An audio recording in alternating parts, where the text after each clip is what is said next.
Hello and welcome to Steve McDonald's Arts and Crafts. Today I'm going to be doing two pictures and I'm going to be doing them on the Lazy Susan so I can get a nice circular centre to them, and I'm also going to spin one of them to see how it comes out. So I hope you enjoy this video. Please like and subscribe, it makes me feel really happy.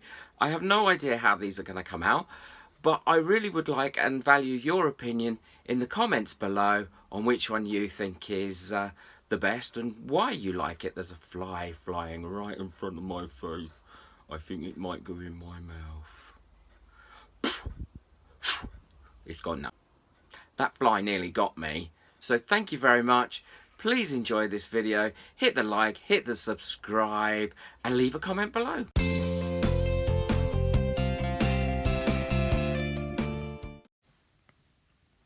So I'm going to be using this Lazy Susan and this board, and I'm going to spin it round to enable me to apply this black, because actually what it will give me is it will give me a nice circle in the middle that's not touched by resin, so I can do the pour.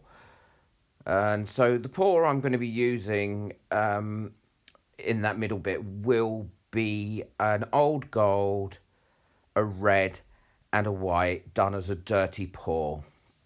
Because there are two pictures here, so one of them's going to be a dirty pour and one of them's going to be a normal pour, and really I'm looking to see which one comes out the best. So it's quite easy now to spread this around because you get quite an even coat by using the Lazy Susan. So there we go, so that's all spread out there. I quite like that, really. So what I'm going to be doing next is I'm going to be doing the dirty pour. So I've put it all into this pudding cup pot that I've washed out, and I'm just going to let that fall, and now I'm going to spin that round to try and get it to move into the full area of the white that's showing and merge a little bit into that black, because it's not that I don't want some negative black space there. I do, but I don't want as much as I've got there. And now my intention is to go over it with a little palette knife after I've got rid of killed some of these bubbles. I did mix this up a little vigorously, and some of the cells are starting to show through now. So that's all them bubbles killed. Little meanies.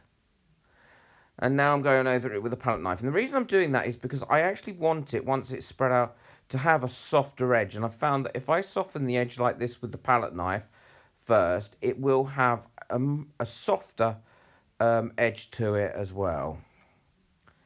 So there we go. Let's soften that out with the palette knife. And now I'm going over it with the heat gun to warm it up and to get it to move about. Now, I did use quite a bit of white here. Perhaps I should have used a little bit less white and a bit more gold, but I do quite like the effect at the end. But I'd like you to let me know in the comments, vote which one you like the best, and let me know why. So now what I'm going to do is draw some lines through it, and this allows it to move around. It gives it a much more divided feel to it as well. I quite like this effect. And while the resin's still warm and pliable, it will just fill in those holes anyway that I use with the lolly stick. There we go, back over it with the heat gun to move it around and allow that to soften off a little bit. And unfortunately, not an awful lot of that gold, that old gold, has come through. Again, I do believe it's because I used far too much of that white. But there's nothing wrong with white, and I'm not sure if the microphone's just picked that up, but that is my stomach grumbling. I apologise for if it has picked it up. I must be hungry. Mind you, looking at me, I don't think I should be hungry. I do need to lose some weight. So back over it with my gun, and to move that about a bit. And there are one or two little cells. I do like the feathery feel that has kind of given as well. And now I will move this off my Lazy Susan and set up for my second picture. So I've already done the black bit because we don't need to see that again. You saw how I did that. And this is just going to be a normal pour. Now, I'm actually using old gold, red, and a yellow this time to see if that'll shine through a little bit more. I've avoided the white. I have speeded this up because I can't pour that quickly, obviously. And I'm alternating between old gold, red, and yellow. And then old gold, red, and yellow. And then once I've got enough of that on, I will start to tilt the board a little bit to move that around. Now, I'm not going to spin this one because it's a different type of pour, even though I did spin it initially to get that clear, distinct line as a circle for the black. So there we go. I'm tilting the board. Bit of reflection there from my lights. I moved that off my Lazy Susan, and now I've put that onto 4 cups as well, making sure that that's in picture. I'm going to just kill a few of those bubbles again. Little rascals. They do get everywhere.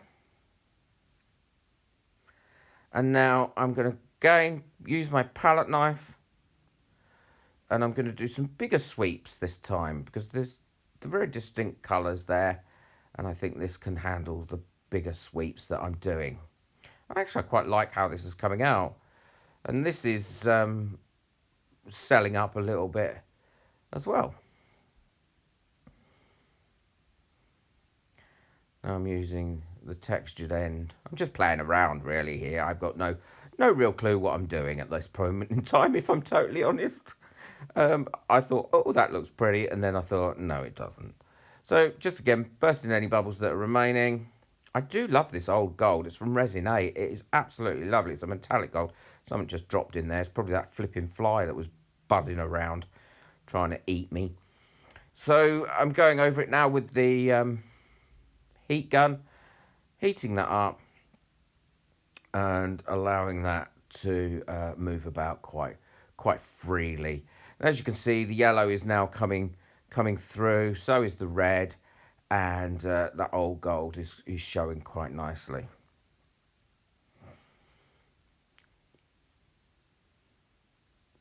So I'm quite pleased with how that's come out.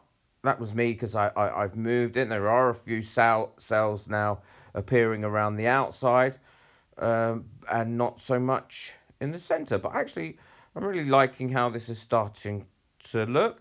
So what we'll move to now is we'll move to what these looked like when they were cured. So this is the first one I did. This is cured now, and there are cells throughout this. And actually, even though I did put quite a lot of white down, I actually quite love this. I think it's lovely. And the second picture, this is what it looked like. Again, this has come out really quite nice. The colours are really pleasant, and it just is a little bit different than a normal pour. So please let me know in the comments which one you like the best and why. I really appreciate that. Thank you very much. Thank you for watching. Please subscribe, like, and share this video as much as you can to help my channel grow. Bye.